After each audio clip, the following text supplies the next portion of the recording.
Welcome everyone to the Mysteries Abound podcast. This is your host Paul, and this is episode 75.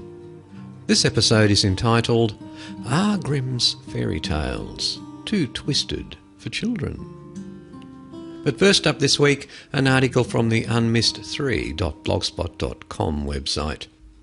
The Mysterious Painting of Bonaventura Salimbeni.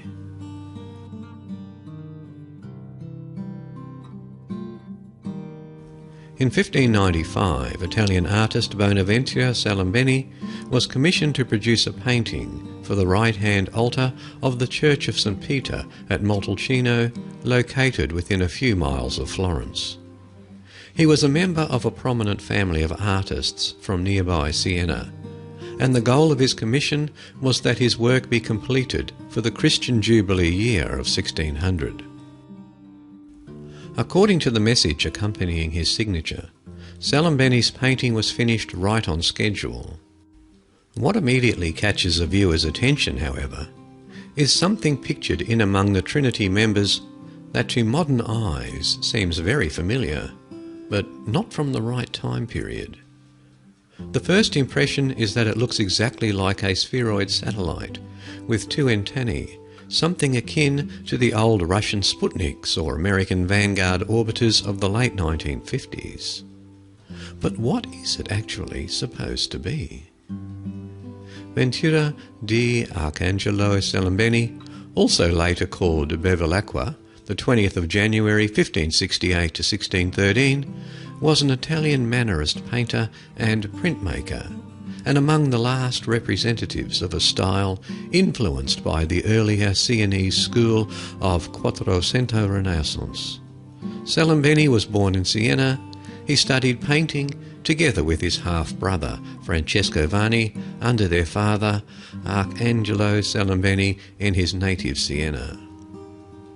At the Basilica della Santissima Annunziata di Firenze, he studied frescoed lunettes from 1605 to 1608, illustrating events in the history of the Servite order. In the Duomo di San Salvatore, he executed a magnificent John the Baptist. At about the same time, around 1600, he got an assignment in Assisi for a fresco of the Resurrection of Christ, and the dying St. Clare is visited by the Pope in the vault of the chapel of San Missimo in the Basilica of Santa Maria degli Angeli. In 1595 to 1603, Salimbeni got the commission to paint frescoes with scenes from the church's patron saints in the Church of Corico and Giulietta, one of the oldest churches in Siena. As in the Church of Santa Trinita, he worked here alongside with the painter Alessandro Cosolari. This was a period of non-stop new assignments. 3 paintings for the Church Lorenzo in San Pietro in Montalcino, the donation of the keys, the glorification of the Eucharist, and the crucifixion. The most famous Montalcino art masterpiece is entitled The Glorification of the Eucharist, and features a vertical work divided into 3 segments. The lower third depicts a number of worshipping figures seated before the altar, including priests, cardinals, and one individual wearing a papal crown, believed to represent Pope Clement VII. The middle third shows the altar itself, and prominently displayed in its centre is the cup of the Eucharist, emblazoned in glowing light. The upper third of the painting symbolises heaven, dominated by 3 beings of the Holy Trinity, who are looking down on the earthly scene below and giving their blessings. God the Father depicted as a Moses-like bearded old man, God the Son as Jesus Christ, and the Holy Spirit portrayed as a dove hovering above the centre, while the Trinity members are holding each of the antennae with one of their hands. The antennae itself is attached into a spherical object. Renaissance art experts interpret the strange sphere as representing the universe, showing the faint lines of celestial longitude and latitude, plus the images of an obscure sun and an exaggerated crescent moon shining from inside. The two antennae, one held by God the Father and the other by God the Son, are said to be sceptres symbolising divine rulership. But the closer one examines the object, the more inconsistencies arise with this somewhat limited interpretation. If the sphere is supposed to be the universe, why are there no stars or constellations depicted shining from inside it? In fact, there is nothing transparent about it. The sphere, on the contrary, appears to be solid, with what looks like a metallic sheen reflected off its exterior. The so-called celestial lines more realistically suggest the seams of metal plating that covers the outer circumference, made of a strange blue-black material. The Sun is too indistinct to represent the solar body, and in a technological context, more likely is an electrical light source designed to illuminate the sphere's immediate surroundings. As for the Moon, its unnatural double crescent with touching ends was not meant to depict a flat circle in 2 dimensions, but forms the edge of a 3-dimensional, narrow-width cylinder seen from an angle. What we today would identify as a camera lens protruding off the sphere's surface. Without a doubt, the most outlandish features are the 2 antennae. They bear no resemblance whatsoever to any type of sceptre or staff of power used by Renaissance officials, political or religious. Usually a sceptre is pointed at the bottom end and has some symbol or figure prominently displayed at its apex. In contrast, the 2 objects held by the Trinity members are slightly wider at their bases than the tops. In fact, on much closer inspection, it can be clearly seen that both objects have an inherent telescoping design. They are segmented into distinct sections which could be collapsed into a smaller size, and when pulled apart would extend to greater lengths. The problem is, telescoping was a mechanical innovation which was not invented until the early 18th century. What is it doing being portrayed in a painting over 100 years too soon? Even stranger, it can be observed that the 2 antennae are fastened to the sphere with gold or brass-coloured grommet rings, and certain lengths of the antennae also have grommet rings. A grommet ring is a threaded eyelet that is used to tighten and hold metal segments in place. Once again, we are dealing with something from another time, for such an innovation did not appear in industrial machinery design until the mid-19th century. And then there is the anomaly of the antennae themselves. The existence of antennae for the earliest radio transmissions did not appear until the first part of the 20th century. Going a step beyond, it can also be noticed that the sphere is clearly depicted as not resting on the background cloud it is pictured with, or sits on any surface whatsoever, but is hovering in place, held up by the invisible powers of the Trinity. Also, the sphere casts no well-defined shadow, which means that it did not appear in the physical, but was more likely seen as a projected image.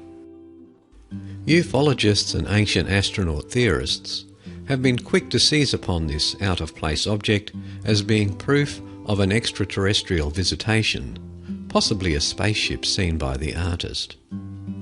The problem is, there is nothing especially alien about this device. In fact, every one of its aspects is recognisable as the product of a purely earthbound technology. The real mystery is not one of place, but one of time. The sudden appearance of something displaying elements of a futuristic technology in the 16th century strongly suggests that this is ultimately where it must have come from: the future. Either that, or it was a projection far forward from a lost advanced civilization, long disappeared, that developed along technological lines not that much different from our own today. The questions remain: what exactly did the artist see, and why did he portray it in the manner shown in this painting? Ultimately, Salembeni regarded his encounter as a God-given vision, and through his artistry sought to comprehend it in that context. The device could have suddenly and unexpectedly appeared before him as if out of thin air, then quickly vanished after only a few seconds. But having an artistic eye sensitive to details, he very likely immediately made sketches of what he saw, so he could later better remember it and portray it in the larger and more permanent masterpiece work we see today.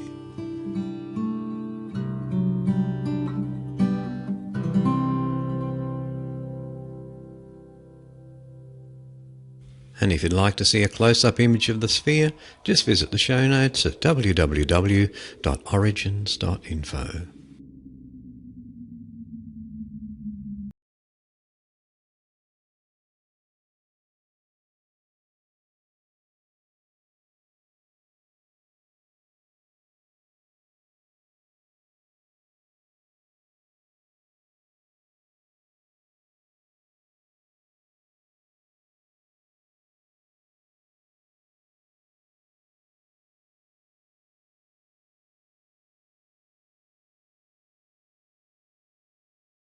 The religious theme to another. I know I've looked at this a bit before, but it's worth a bit of a revisit. From the paranormal.about.com website, The Search for the Lost Ark. What happened to the vessel that held the original 10 Commandments? And it's written by Stephen Wagner. And they shall make an ark of acacia wood. 2.5 cubits shall be its length, 1.5 cubits its width, and 1.5 cubits its height. And you shall overlay it with pure gold, inside and out you shall overlay it. And you shall make 2 cherubim of gold, and the cherubim shall stretch out their wings above, cover the mercy seat with their wings. You shall put the mercy seat on top of the ark, and in the ark you shall put the testimony that I will give you.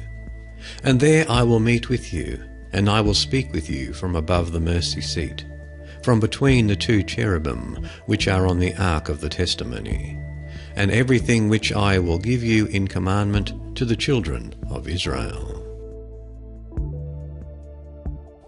God instructed Moses to build the gold-covered wooden box, not only as a vessel for the 10 Commandments, but also as a device through which he could, according to the Bible, literally converse with Moses when he wanted to. It was also a source of great and deadly power. This makes the Ark one of the most interesting and mysterious artifacts of the Old Testament. Considered by the Israelites to be the embodiment of God himself on earth, they carried the Ark before them as they travelled in search of a homeland and to lead their army into battle. According to Graham Hancock's The Sign and the Seal, biblical accounts and Jewish legends describe the Ark as sometimes blazing with fire and light, inflicting cancerous tumours and severe burns, levelling mountains, stopping rivers, blasting whole armies, and laying waste cities. Some of the other biblical anecdotes about the Ark's amazing power include an incident in which priests attempting to carry the Ark were thrown into the air and then to the ground, that 2 of Moses' nephews were killed by the Ark when they entered the Holy of Holies, where the Ark was kept, and that the cherubim figures on top of the Ark often sparked and caused damage to nearby objects. If the biblical accounts are to be taken as fact, then we have to ask why an almighty and omnipotent God needed such a vessel through which to speak and wield his power in the first place. This particular question has led some paranormal investigators and ufologists to speculate that the Ark was, in fact, some kind of communication device that an extraterrestrial god designed to speak to the earthlings he favoured and befriended, namely the Israelites. However, although Exodus provides the dimensions of the Ark and specifies how it should be overlaid in gold, inside and out, there is no mention of any kind of circuitry, or even some kind of rudimentary speaker. So unless we take the stories of the Ark strictly as fable, How it worked, its amazing feats of communication and destruction, is a great mystery. But just as mysterious as the Ark's powers is its fate.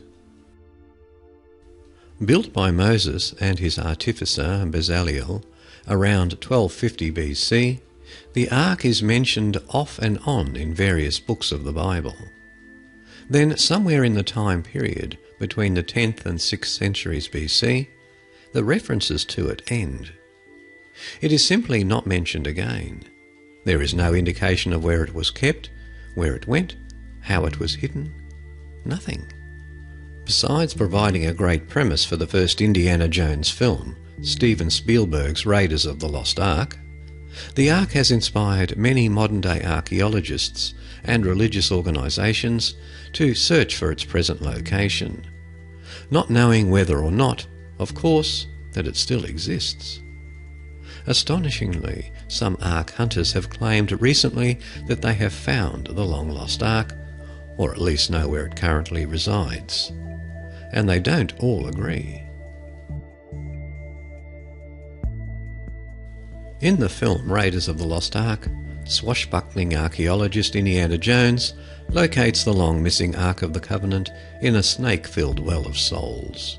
He then loses it again to the hands of the Nazis, who have orders to deliver it directly to the occult-obsessed Adolf Hitler, who believes the Ark will make his army invincible. All complete fiction, of course, but the search for the vessel that supposedly contains the shattered remains of the tablets on which was written the original 10 Commandments, by the finger of God according to the Bible, is a real one. Its true location has been the subject of speculation, tireless research and digging by archaeologists and treasure hunters alike for centuries. Certainly, if it were ever found and confirmed to be genuine, it would be considered the greatest archaeological discovery of all time, especially because of the extraordinary paranormal powers it is said to possess. Recently, researchers have come forward to claim that they have actually found, or at least know the true location of the Ark. One mention of the location of the Ark is in the Bible, in Maccabees. And when Jeremy came thither, he found a hollow cave, wherein he laid the tabernacle, and the ark, and the altar of incense, and so stopped the door. The cave mentioned is in Mount Nebo in Jordan, and many believe that it is still there. Whether or not this is being explored, I don't know. According to the Ark of the Covenant, present location and importance, the Ark was hidden by the prophet Jeremiah at God's instruction. He moved it out of the Temple of Solomon in Jerusalem, its former resting place, because God knew it would be looted and destroyed. When the temple was rebuilt, many thought that the Ark would be returned to this second temple's Holy of Holies. But according to Where is the Ark of the Covenant, when the Roman general Pompey conquered Jerusalem around 63 BC, he demanded the privilege of entering the Holy of Holies. When he did, he came out saying that he could not understand what all the interest about the sanctuary was when it was only an empty room. Many believe the Ark exists right in the centre of Israel. Again, according to Where is the Ark of the Covenant, a view that has predominated in rabbinic circles is that the Ark was hidden in a cave beneath the Temple Mount in the very heart of Israel. The theory goes that the priests hid the Ark beneath the Temple Mount, perhaps as early as during the time of King Josiah. The work of biblical archaeologist Leon Rittmeyer is summarised at Where has the Lost Ark of the Covenant been? And his research also points to the Temple Mount, and while he has conducted many excavations of the site of the area, the Supreme Muslim Council, which has the authority over Temple Mount area itself, has been unwilling to allow any archaeological excavations. This is partially due to their desire to keep any evidence of an ancient Jewish temple from being found on their holy site. Ron Wyatt claimed to have found the Ark of the Covenant, but was never allowed to provide the conclusive evidence. In 1978, according to his story, Wyatt was walking along the Calvary Escarpment in Israel when he inexplicably raised his left arm and pointed to a site being used as a trash dump and said, "That's Jeremiah's grotto, and the Ark of the Covenant is buried in there." Amazingly, he was given permission to dig in the area, and after many trips and hours of digging, on January 6, 1982, Wyatt found and entered the cave that he believes contains the Ark of the Covenant. In fact, he claims to have actually seen the Ten Commandment stones, which look as if someone wrote in soft butter with their fingers and then turned them to stone. Unfortunately, Ron Wyatt died before he was able to prove his claims. In his book, The Sign and the Seal, archaeologist Graham Hancock contends that the Ark resides in a chapel in Axum, a city in the Ethiopian highlands, and is guarded by a dedicated monk sworn to protect it. According to the story related to Hancock by the guardian monk, the Ark was stolen from the temple by Menelik, the son of King Solomon and the Queen of Sheba, and Azariah, son of Zadok, the high priest of Israel, and taken to Ethiopia, where it has been ever since. "Are you telling me that this legend is literally true?" Hancock asked the monk. "It is not a legend," the monk replies. "It is history." What would it mean to the world if the Ark of the Covenant were actually found and revealed? Would it be paraded around the globe like the treasures of King Tutankhamun? Or, as many fundamentalist Christians believe, will it be revealed soon as advent of the Second Coming, and with its supernatural powers be used in the apocalyptic battle of Armageddon to help usher in a new age? Or are the Ark and its legendary paranormal powers merely the stuff of religion?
From thecoolinterestingstuff.com.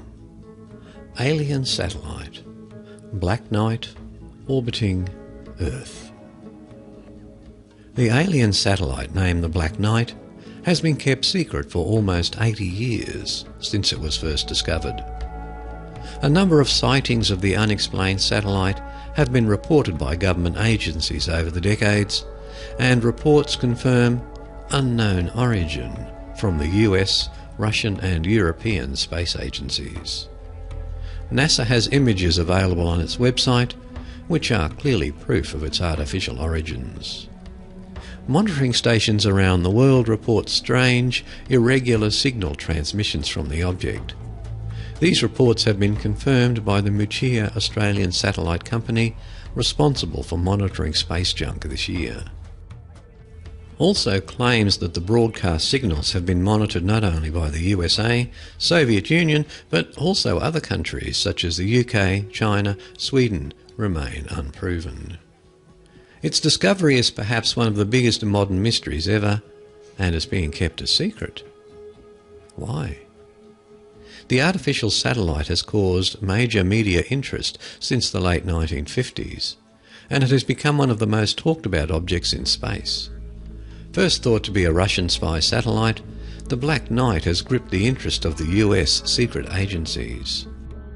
According to them, it has been getting reports of the object transmitting radio signals for over 50 years now. Since the 1930s, astronomers worldwide have also been reporting these strange radio signals which allegedly come from the object. In 1957, Dr. Luis Corrales of the Communications Ministry in Venezuela photographed it while taking pictures of Sputnik 2 as it passed over Caracas. The strange thing was that unlike the Sputnik 1 and 2, the Black Knight satellite orbited Earth from east to west. Sputnik 1 and 2 orbited west to east, using Earth's natural rotation to maintain orbit. According to research, the first polar orbiting satellites were launched in 1960. Polar orbits are often used for Earth mapping, Earth observation, capturing the Earth as time passes from one point, and reconnaissance satellites. This would put the object in the category of an observational satellite. The only question here is, who placed the Black Knight in a polar orbit, and for what purpose? One sighting linked to the object was in 1963 when Gordon Cooper launched into space. On his final orbit, he reported seeing a glowing green object in front of his capsule in the distance moving towards his spacecraft. The Muchia tracking station in Australia, which Cooper reported the object to, picked up this unidentified object on radar, travelling east to west. NBC reported this, but after Cooper returned to Earth, the reporters were not allowed to ask Cooper about the unidentified object. The official explanation given to Cooper's sighting was high levels of carbon dioxide, which caused hallucinations. No one has answered some of the most simple and logical questions to ask. Who placed the satellite in polar orbit, and to what purpose? It is possible the object has been in orbit for over 10,000 years. Recent projections and computer simulations show its orbit to be on a 11,456-year cycle, moving around the solar system and back into Earth's orbit every 50 or so years. And if you visit the show notes, there's a couple of photographs and a couple of newspaper clippings about the Black Knight satellite.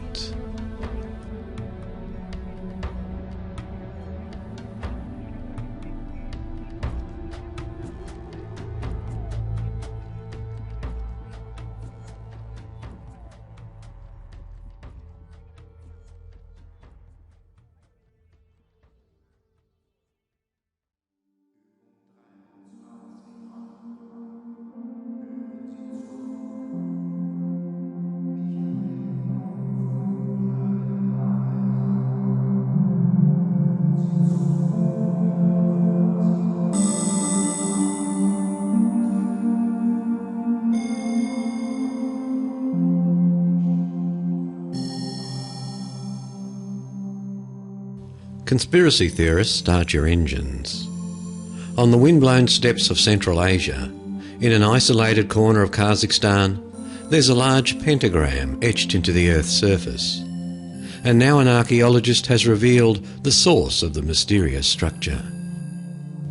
From the news.yahoo.com website, an article by Mark Lananilla. Mysterious pentagram on Google Maps, explained. The five-pointed star surrounded by a circle, located on the southern shore of the Upper Tobol Reservoir, shows up vividly on Google Maps. There are almost no other signs of human habitation in the area. The closest settlement is the city of Lysychovsk, about 12 miles to the east. The region surrounding Lysychovsk is riddled with ancient archaeological ruins. Bronze Age settlements, cemeteries and burial grounds, many of which have yet to be explored, dot the windswept landscape. What is this bizarre symbol, measuring roughly 1,200 feet in diameter, doing on the side of a desolate lake in northern Kazakhstan? Naturally, many online comments have already linked the site with devil worship, nefarious religious sects and denizens of the underworld. It certainly doesn't help that upon zooming into the centre of the pentagram, viewers will see two places highlighted by previous visitors to Google Maps. One spot is called Adam, the other Lucifer, a name often linked to Satan. The pentagram is an ancient symbol used by many non-satanic cultures and religious groups. It has been adopted by the Mesopotamians, Pythagoreans, Christians, Freemasons and Wiccans. The Kazakh pentagram certainly isn't the first odd discovery gleaned from Google Maps. Etched onto the desert floor of New Mexico are two large diamonds surrounded by a pair of overlapping circles. This is reportedly the site of a hidden bunker belonging to the Church of Scientology, according to the author of a book on the religious group. Deep in the Gobi Desert, viewers of Google Maps can find a Yagi antenna array, a device that looks like a giant piece of cracked glass but is used for atmospheric research. And in a remote corner of Nevada, there's an enormous KFC advertisement featuring the smiling face of Colonel Sanders. Though it's difficult to discern from an aerial photograph exactly what the Kazakh pentagram is, Emma Yuzmanova, an archaeologist with years of experience working in the Lysakovsk area, has an answer. It is the outline of a park made in the form of a star, Yuzmanova told Live Science. The star was a popular symbol during the Soviet era. Kazakhstan was a part of the former Soviet Union until its dissolution in 1991. Stars were often used throughout the Soviet Union to decorate building facades, flags and monuments. The star in the Soviet-era lakeside park is marked by roadways that are now lined with trees, Yuzmanova explained, which makes the star shape even more distinct in aerial photos. And there's just a little note attached to this article. Additional images of the site, now abandoned and overgrown with weeds, can be seen at englishrussia.com. And there's a link on the end of this article if you're interested.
The secret of a 700-year-old bone crypt under a village church, which is stacked with hundreds of skeletons, has been solved by a team of scientists. From the www.dailymail.co.uk website, an article by Sarah Griffiths and Joe Riley. Scientists solve the mystery of bone-jumbled medieval crypt. Chapel containing hundreds of skeletons was a place of pilgrimage. The 13th century Charnel Chapel, one of only two in the UK, contains the remains of around 1,000 people and has been shrouded in mystery for more than 7 centuries. Villagers have long believed the disarticulated skeletons at the Holy Trinity Church in Rothwell, Northamptonshire, were victims of the plague or soldiers from the nearby Battle of Naseby. Now, research by experts at the University of Sheffield's Department of Archaeology suggests the crypt, which looks like something from a Hollywood horror film set, was a medieval monument for pilgrims and villagers who prayed among the bones of their ancestors. There have been rumours surrounding the bones for hundreds of years, and I wanted to put them to rest and work out the real reason why the crypt was built, says Jenny Krangle, an osteoarchaeologist. At one time there is believed to have been hundreds of bone crypts all over Britain, but they were lost during the Reformation. This one was rediscovered in 1700 by accident when a gravedigger fell into the bone house and came across the skeletons. Since then, stories have grown about who the skeletons are and why they got there. Miss Krangle, who has been researching the ossuary for 5 years, has been using modern scientific techniques to solve the medieval mystery of the bones, which include 800 human skulls. All the theories stem from 1700, so we have been using modern methods to try and unpick them, she said. We know the bones did not belong to soldiers, as they are a mix of men and women, and the marks which people thought were battle scars were actually made after they were dead. We also know they are unlikely to have been plague victims, as people who died from the plague were given the same burial rites as everyone else, and no one would have wanted to dig them up and move them. She said there has also been a rumour that the crypt only contained femurs and skulls, but in fact it contained complete skeletons at one time. We now believe there probably would have been hundreds of these crypts around the country at one time, and they were a place for people to visit and pray for the dead, she said. We believe the bones were moved into the crypt from graves, but they could have come from lots of different cemeteries. Miss Krangle and her team now hope to secure funding to use carbon dating techniques to work out the age and sex of the victims and where they were from. It has been a very exciting project so far, and we want to continue to find out more about the skeletons, she said. For hundreds of years, people have had the wrong impression about the crypt and seen it as a horrible place. But for medieval people, it would have been a religious place to visit, much like going to a grave today. And if you visit the show notes, there's quite a few photographs of the skeletons and the church from which they came from.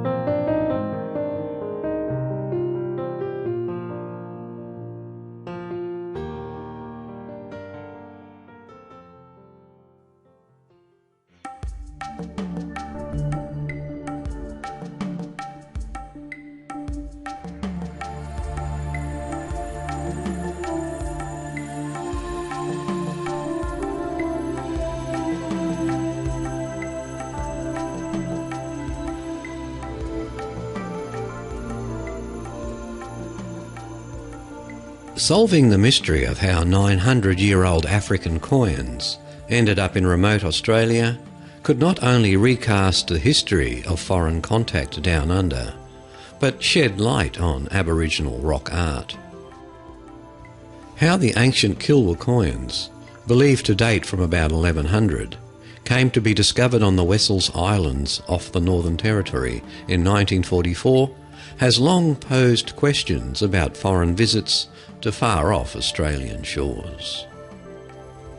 Also, from the www.dailymail.co.uk website, how 900-year-old African coins found in Australia may finally solve the mystery of who arrived down under first. Australian Ian McIntosh, a professor of anthropology at Indiana University, Purdue University in the United States, said rock art found on the islands, which includes one image which appears to show a type of European sailing vessel, could hold some clues. A big part of the next stage will be documenting, dating and interpreting the art, together with Indigenous peoples, McIntosh told AFP from his home in Indiana. The Kilwa coins were discovered lying in sand by Royal Australian Air Force radar operator Maury Eisenberg during World War II, when he was stationed on the island as the Pacific conflict raged. He found 9 coins in all, 5 African copper pieces and 4 Dutch coins of European origin, which are not nearly as old. Eisenberg initially tried to sell the coins, but was unsuccessful.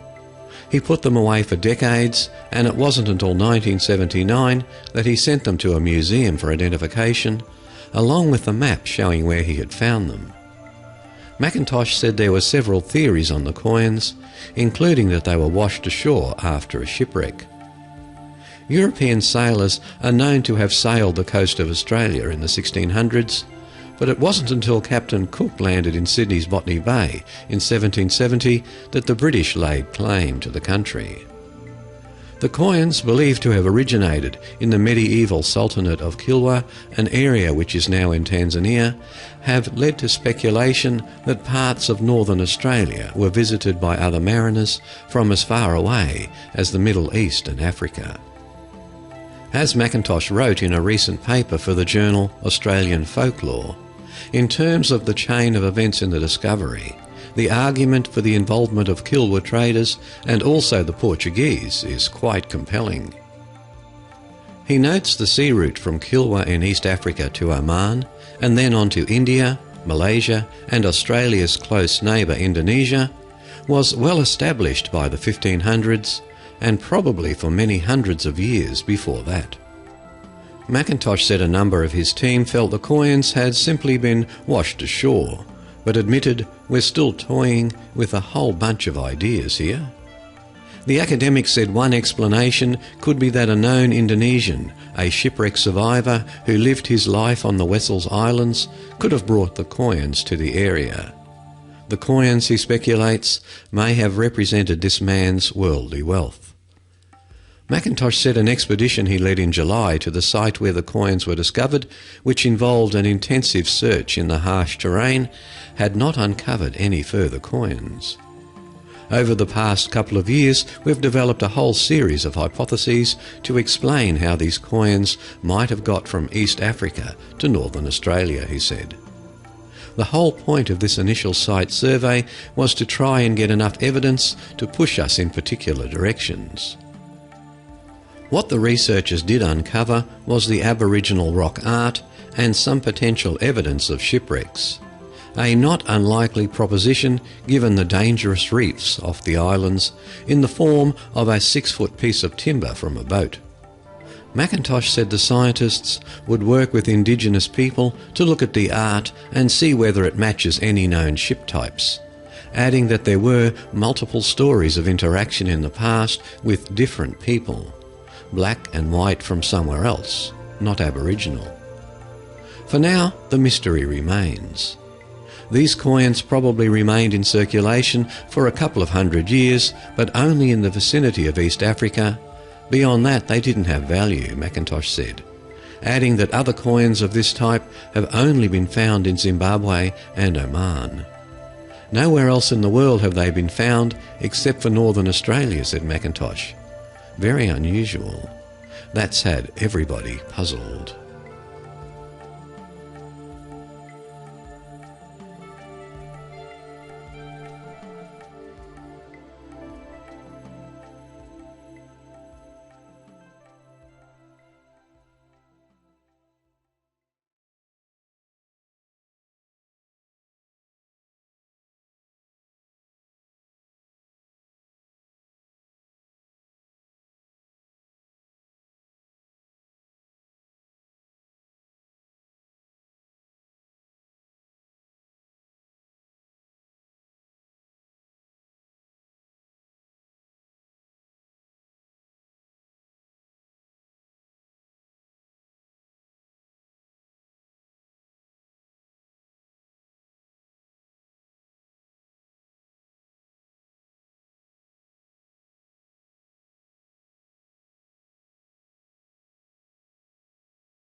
On the covers are the most innocent of titles: Grimm's Fairytales in their English version, or Children's and Household Tales in the original German editions, published 200 years ago.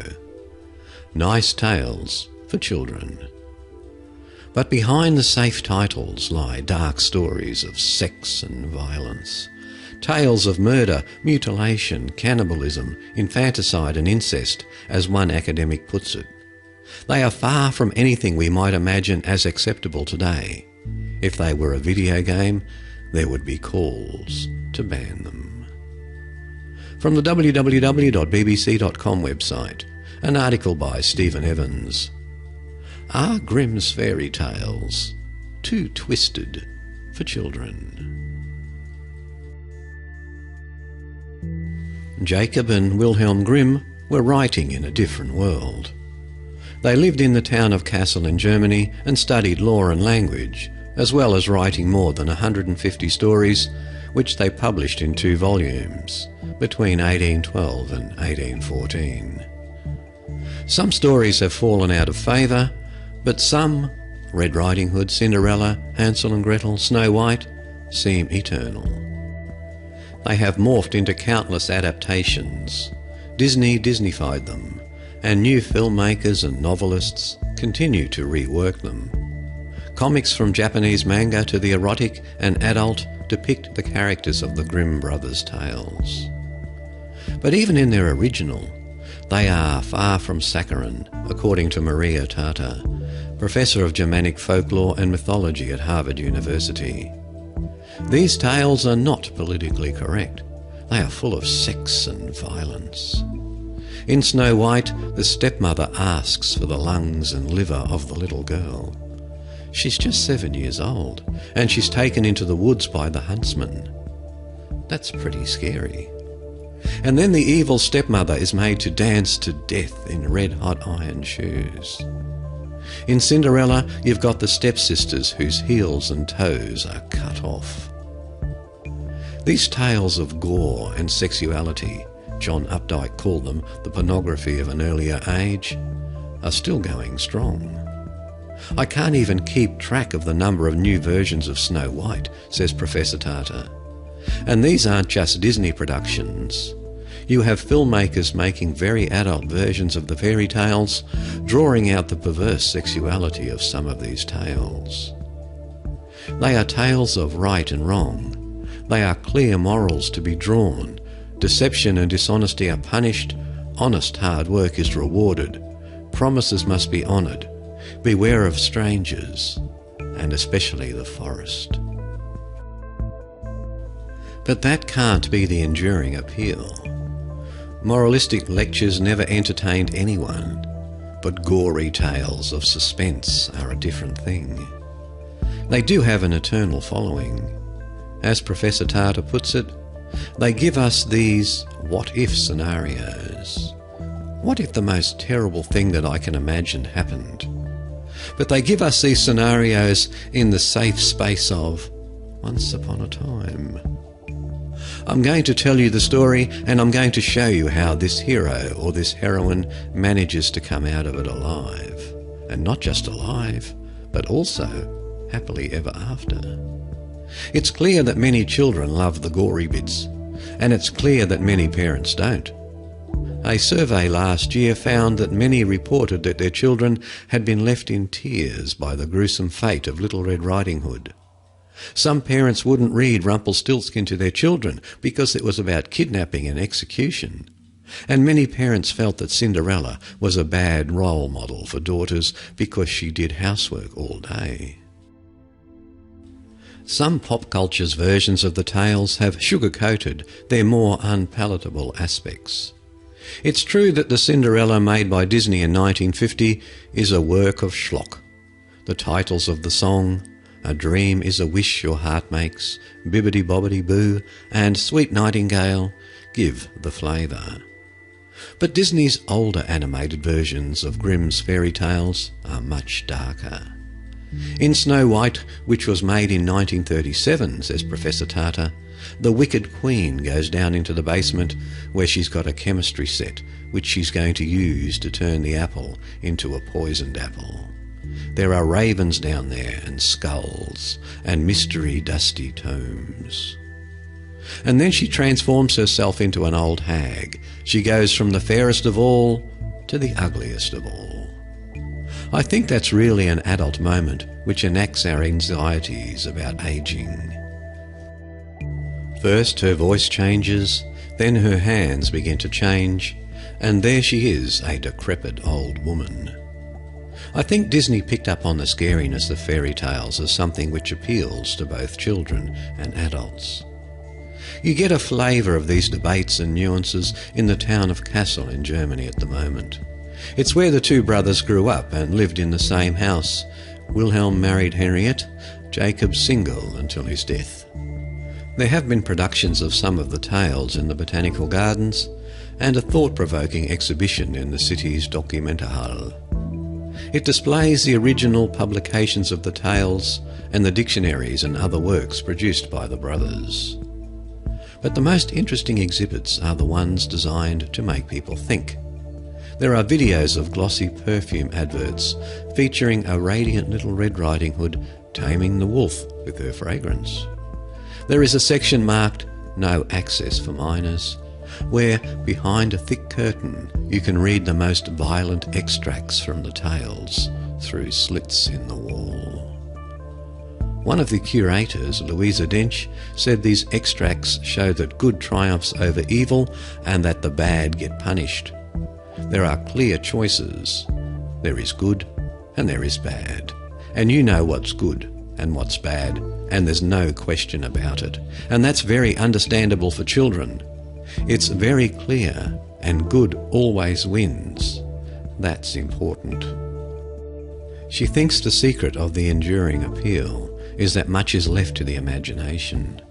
You have only limited characterization, so there's a lot you can imagine yourself, she says.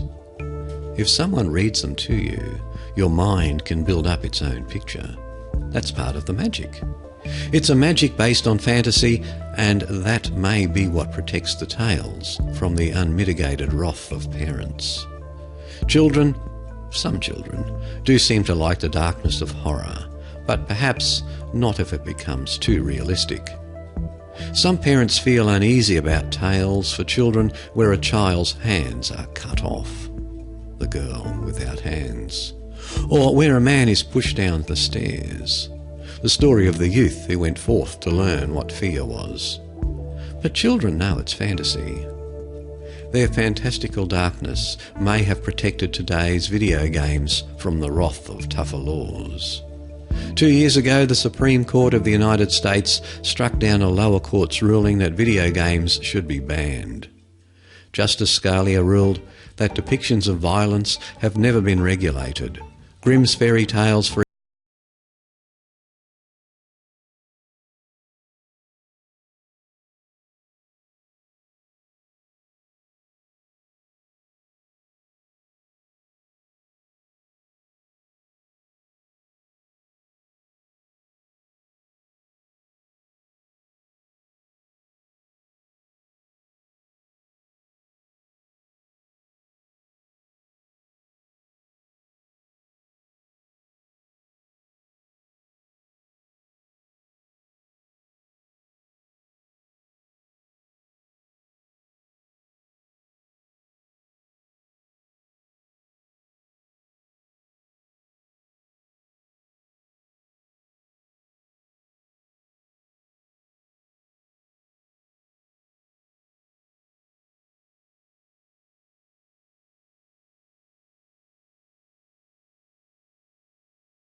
while fishing in the Øresund Strait, the channel of water separating Denmark and Sweden. And a Danish fish expert's joke alarmed many men. If they bite, they can bite hard, especially when they bite you where you really don't want to be bitten, said Peter Eskmoller of the Natural History Museum of Denmark. However, Mr. Moller was forced on Tuesday to clarify that he was joking, and that the pacu is unlikely to feast on human flesh. All we said last week, with a smile, was that male swimmers should keep their pants on in case there are more pacus out there in our cold Baltic waters, Mr. Moller told National Geographic magazine. Its teeth and powerful bite can for sure be dangerous, but to meet one here and have it bite you is highly unlikely, of course. The pacu that was found is the only one that has ever been caught in the wild in Scandinavian waters, It was captured on August 4th by fisherman Einan Lingelin, who spotted the red-bellied big-toothed fish among the eels and perch in his net. The fish look like piranhas, but mainly eat vegetables, using their powerful jaws to crack open nuts, maybe that's where the testicle idea came from, that fall into the water in the Amazon. They also eat other fish. But suggestions that they nibble on humans are wide of the mark, said Lars Skue Olsen from Copenhagen's Blue Planet Aquarium. I think it's just a rumour, Mr. Olsen said. There's no need for swimmers to worry at all. They will be lucky if they see a paku.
From the coolinterestingstuff.com website.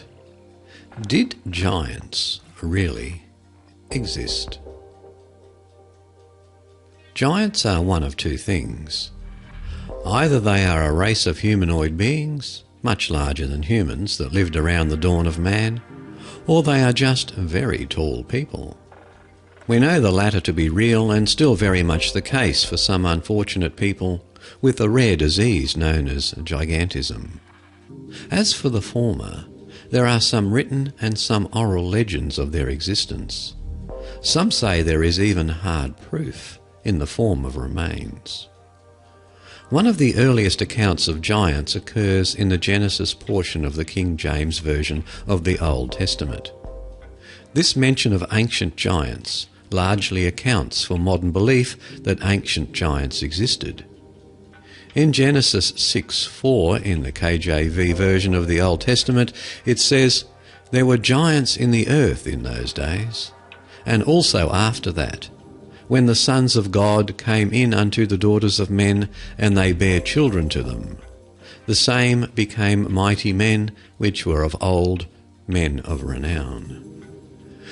We know that one version of the Old Testament says, there were giants, and that depending on how you interpret the passage, they either bred with humans, were mighty men, or both.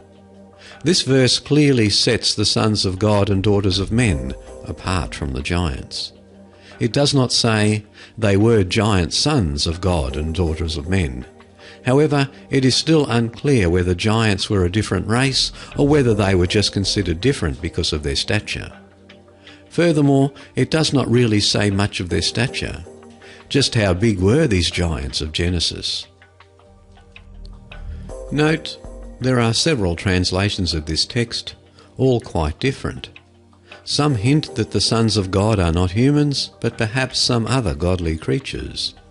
There are also other parts of the Bible that mention large people, but none is quite clear. This leaves us having to define the word giant, which is near impossible given the context. Were they actually huge humanoids, or were they exceptionally tall people in a world of people demonstrably shorter on average than what we see today? Other mythical texts and oral histories are much clearer on this account, though these other texts are widely disregarded as historical text, apart from religious history. Unlike the Bible, which is widely, though not universally, held as non-fiction. Regardless, these other histories have to be taken into account if one is trying to define the history of giants, so to speak, and potentially find proof that they ever existed. Accounts of giants exist all over the world and go quite far back. Greek legend has several giants, notably the Cyclops. There are also legends in the Middle East, South America, and all the way to Australia. The Jewish figures Gog and Magog are actually touted as the guardians of London to this day. Many of these giants' dimensions are given as quite larger than humans, and they are clearly noted as being a different race. That leaves being extremely tall humans out of the question. However, legends, myths and folklores, while containing modicums of truth, are often exaggerated. Therefore, between the myths, legends and the Bible, there is not a scrap of incontrovertible evidence answering the question, were there giants in the past? Therefore, we must turn to the fossil record and possible graves of giants. As for the graves of giants, there is none that contains remains that are significantly taller than the tallest humans and clearly belong to a separate race. Yes, there are graves, old ones at that, which contain some very tall humans and humanoids. But are they giants?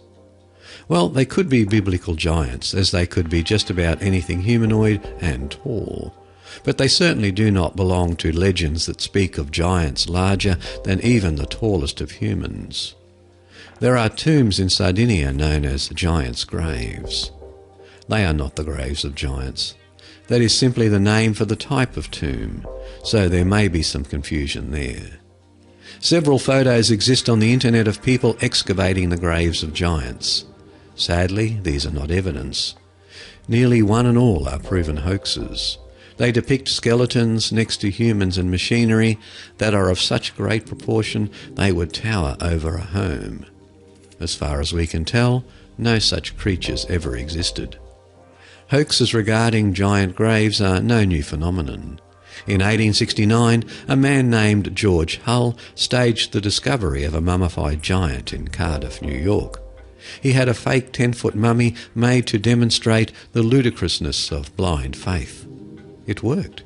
Even after he confessed, people flocked to see his mummy. The fossil record gives us much more hope that the ancients were not simply crazy or dehumanizing people with gigantism. There was once a great ape that stood nearly 10 feet tall. It is known as Gigantopithecus blacki. They are thought to have emerged about 1 million years ago and to have gone extinct about 100,000 years ago, meaning that they lived among other Homo sapiens and even with Homo sapiens. Could it be that stories of Gigantopithecus blacki actually carried on for that long? Alternatively, did the bones of these huge apes bring about the legends of giants? It is hard to say, given that very few bones have been found, even in modern times.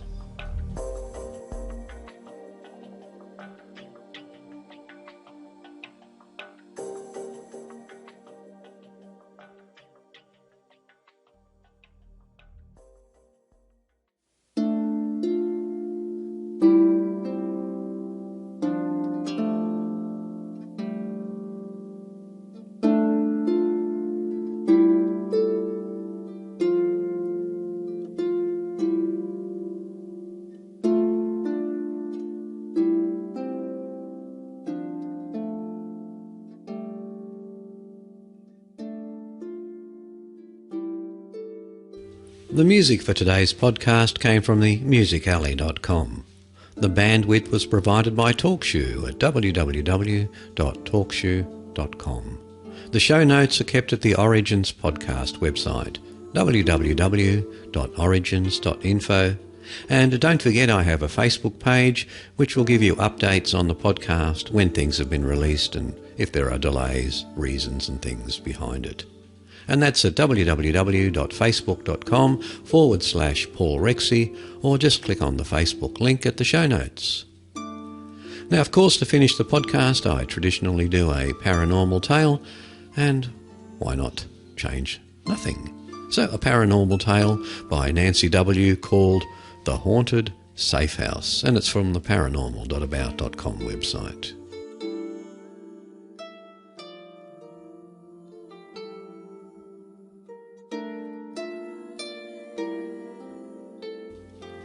My encounter with the bizarre and strange occurred in 1987, but it still haunts me to this day. It wasn't like the ghost stories in the movies or those reality shows about ghost hunters. My story is kind of mundane, but it totally left its mark on me. In August of 1987, my abusive marriage had come to a head, and I felt the need to get help from an agency that specialises in that type of problem. I had escaped a serious situation, and the agency felt the need to put me up temporarily in a safe house to avoid future contact with my ex. The house that the agency put me up in was very old, the oldest house in the area, and it looked like it to the T. It wasn't really all that creepy looking or anything, but it was built in the 1800s and showed its age with the style of home that it was. The house was a huge 2-storey home with neglected paint and patched roof. The fittings and fixtures around it were obviously updated through the years. The interior had been updated, but not since around the 1950s. There was no electricity in the upstairs section where the bedrooms were, but the agency that owned it had installed security sensors on the bottom floor. After all, it was a safe house. My 2 children at the time were 5 years old and 6 months old. We had been staying at the safe house for about a week, and no one else had been housed there at the time. We were all alone. One night I had a court appearance regarding my abusive marriage in the morning and needed to get up at a certain time. Since there was no electricity upstairs, I ran a 50-foot extension cord from the downstairs section so I could plug in my alarm clock. The door fit rather snugly in the frame, so I had to wedge the cord under it very tightly in order to be able to close the door. I had set up 2 twin beds in a crib in my room for the kids and me, so we would all be in the same room. The kids and I went to bed without a vent and went to sleep. I woke up very suddenly, very alert, and looked at the clock. It was after 1 a.m. I figured it was just my nerves due to having to go to court in the morning. I was starting to doze off again when I heard something. I was instantly awake again, but figured it was just an old house creaking. After all, it was very old, and all the floors were all original wood. I started to doze yet again, and this time I started to hear what sounded like footsteps, like someone who was big or heavy walking slowly down the hall with hard-soled shoes on. The sounds grew louder and stopped right at our bedroom door. I remember thinking someone was playing a prank on me, but the downstairs alarms were set and there was no one in the house. The moon was full, so it was shining dimly in our room, and I remember being petrified and staring at the doorway. After several seconds of silence, the door flung open so hard that it hit the wall. I asked, "Who's there?" And nothing. I saw something misty at the door. It could have been the moonlight, though. Everything grew silent, so I got up and closed the door again, and it was again wedged tightly against that extension cord. The kids never even stirred. I fell asleep again quite quickly after the door flew open. Well, I woke up again, and this time it was after 3 a.m. I remember thinking that the earlier incident must have been a dream, since the kids didn't wake up. All of a sudden, I heard the footsteps again. It was the same as before. It sounded like someone of large or tall stature walking down the hallway. Again the footsteps stopped at the door and went silent. The door flung open hard again, but this time I didn't see the mist at the door. What was so strange is that I remember feeling surprisingly calm after the second occurrence. The kids didn't wake up during the second time either, so I thought I must be imagining things. I got up again and wedged the door tightly closed again. My alarm went off It was time for me to get up. I woke up the kids and changed my son's diaper and his clothes and started to go downstairs. I went to the bedroom door and had to tug hard at it because it was still wedged against the extension cord. I just happened to glance to my right and saw a hole in the wall. The hole looked fresh where the plaster had cracked, and it was round. I pulled the door open further and the doorknob fitted nicely in the hole in the wall, which wasn't there the day before. I knew then that I hadn't been dreaming about the sounds in the hallway. The door had been flung open so hard it punched a hole in the old but very thick plaster. After my court appearance that morning, the kids and I stopped by the agency office that owned the house. I asked to speak to the woman in charge of placements, and when she came out, I asked her if anyone had ever reported anything strange happening in that house. The woman visibly hesitated and then asked me why I was asking about that. I told her what had happened the night before, and she came back that it must have been the wind or a raccoon or possum and wouldn't discuss it any further. About a week after the door and hallway incident, another woman and her child came to the safe house to stay. One night while the kids were asleep, the woman and I were sitting downstairs watching a movie on the TV. It had been a stiflingly hot day and hadn't shown much sign of cooling off that evening. While I was sitting on the sofa, I suddenly felt a strong breeze against my hair and felt an icy cold chill on the back of my neck and shoulders. The other woman didn't feel it at all, but I had the eerie feeling someone was in the room with us. Also one afternoon, I had been putting antifreeze in my rickety old car and saw movement out of the corner of my eye. I looked up to see the curtains in my bedroom moving, like someone backed away from the windows suddenly. The windows in the house were closed, but again it felt like I was being watched. I never was able to explain away any of the incidents. The kids and I stayed at the house for a total of 3.5 weeks. I tried to do some research on the house at City Hall and the planning department for the area. All I was able to determine is that the house was built in the mid-1800s, but the exact year was unknown. The house had been used as a postal shop originally, and the upstairs part of it had been housing for the postmaster and his family, which explained a lot about the odd layout of the downstairs part. Information on that old house was surprisingly scarce, and I finally stopped looking for it. I know my ghost story is kind of boring, but I still think about it to this day. I wonder why my kids never woke up during the loud door slamming, and why the other woman never felt or saw anything. I think that maybe whatever it was that was there was trying to communicate with me only, but I never was able to figure out what it wanted or why it put on a show for only me. I've long since moved out of the area, but thinking about it still creeps me out to this day.